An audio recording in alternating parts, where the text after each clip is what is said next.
Healthcare in the future did not arrive with a single dramatic moment.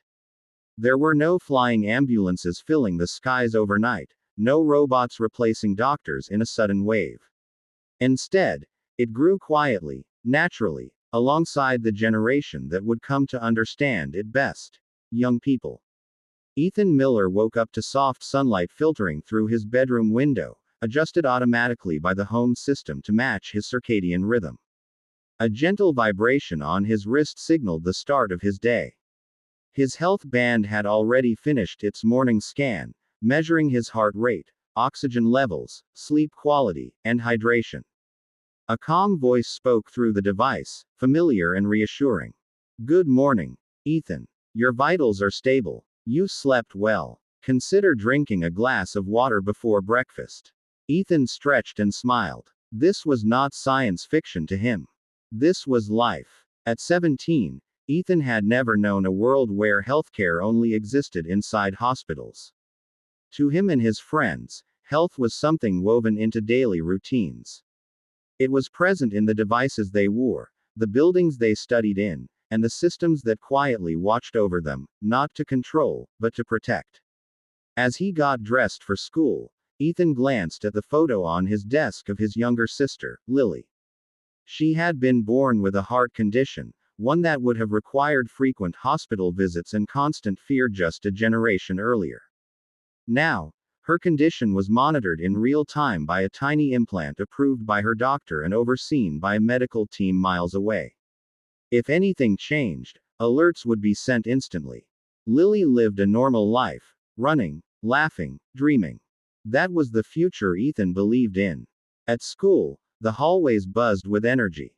Screens along the walls displayed reminders not just about assignments and events, but about mental wellness, posture awareness, and stress management.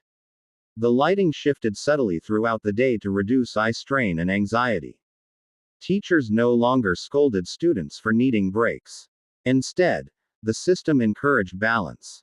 In history class, Ethan sat beside his best friend, Maya Rodriguez. Maya was scrolling through her tablet, her brow furrowed in concentration. "My mom's appointment just finished," she whispered. "The AI flagged early signs of arthritis last month, and now they've adjusted her treatment before it got worse." Ethan nodded. Stories like that were common. For young people, early detection wasn't a luxury. It was expected. To their parents and grandparents, healthcare had often been reactive. You waited until something hurt, until symptoms became impossible to ignore. But for Ethan's generation, healthcare was proactive. Illness was something to be predicted, managed, and sometimes prevented altogether. Still, they knew technology alone wasn't the answer. After school, Ethan headed to the Community Health Hub, a place that represented everything he admired about the future. The building was warm and welcoming, filled with natural light and quiet conversation.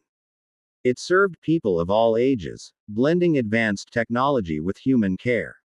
Ethan volunteered there twice a week, helping people navigate virtual consultations and health platforms. He believed strongly that access mattered as much as innovation. An elderly man named Mr. Thompson waved him over. "This thing still confuses me," he said, gesturing at the console.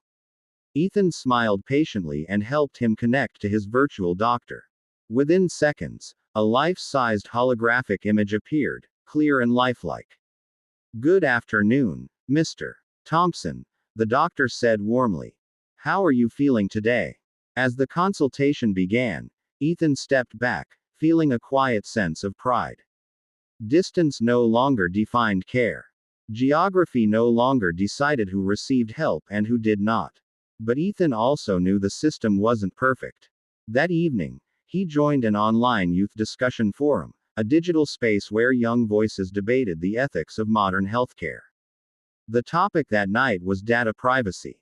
"We share so much information," Maya said during the discussion. "Our bodies, our minds, our habits. There has to be trust." Others agreed. Young people valued innovation, but they also demanded transparency. They wanted control over their data, clear boundaries, and ethical systems that respected individual rights. Healthcare, in their eyes, was not just about curing illness. It was about respect. Ethan listened closely. He believed that the future should not be decided only by corporations or policymakers, but by the people who would live in it the longest. Later that night, as Ethan prepared for bed, his health band adjusted the room temperature and dimmed the lights. A soft reminder suggested a breathing exercise to reduce stress. He followed it, feeling his body slow, his mind clear. He thought about what kind of future doctor he might want to become. He didn't imagine himself working alone in a sterile hospital room, staring at screens all day. He imagined listening, teaching, advocating, using technology as a tool, not a replacement for empathy. Across town, Maya sat at her desk, writing an essay about mental health access. She remembered stories her grandmother had told her, about stigma, about silence, about suffering alone. Now, mental health care was integrated into daily life. Students could speak to counselors virtually, anonymously if they wished. Emotional wellness was treated with the same importance as physical health. Maya believed that this shift mattered more than any machine. In another part of the city, Lily Miller practiced soccer drills in the backyard, her laughter echoing in the air. Her heart monitor remained silent, indicating all was well. Her parents watched from the porch, grateful not just for technology, but for peace of mind. Young people understood something powerful. The future of healthcare was not just about living longer. It was about living better. As years passed, Ethan and Maya graduated. Ethan pursued medicine, focusing on community health and digital care systems. Maya studied public policy, determined to protect patient rights in an increasingly connected world. Lily grew up inspired by both of them. Together, their generation shaped healthcare into something balanced.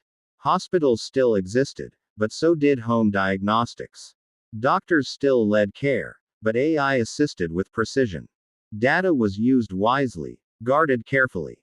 Most importantly, compassion remained at the center. One evening, years later, Ethan stood before a group of students, speaking about the evolution of healthcare. You are not just patients, he told them. You are participants. Your voices matter. Technology will change, but values must guide it. The students listened, eyes bright with curiosity and hope. Healthcare in the future, through the lens of young people, was never about replacing humanity. It was about amplifying it. It was about building systems that listened, adapted, and cared deeply. And as long as young voices continued to speak, question, and dream, the future of healthcare would remain not just advanced, but human.